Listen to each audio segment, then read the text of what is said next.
So magandang umaga guys. Alas 12 na ng madaling araw. So update kay Tatay Manuel. Itong sitwasyon ngayon dito guys. Ayan, pinagtatapon niya lahat ng mga gamit niya sa labas. Nandito na lahat sa labas yung gamit.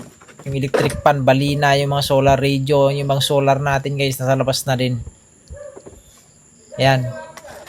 Talagang tuwing gabi guys, ganito yung sitwasyon dito. Nagwawala si Tatay Manuel, napipirwisyo na yung mga kapitbahay niya dito guys.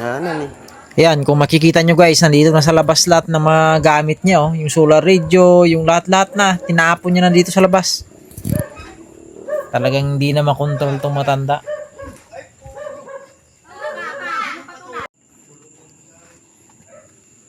Yung hindi kasi nakakalingin.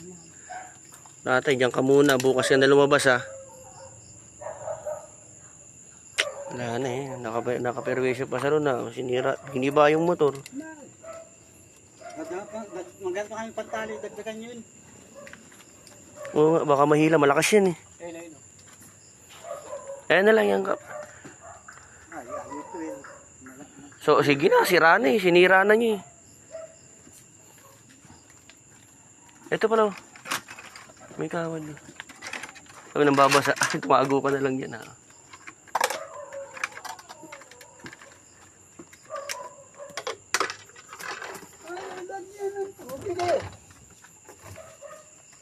Ay, tatay kasi namimirwisyo ka na eh. Hindi ka naman namin pwede bantayan araw-araw.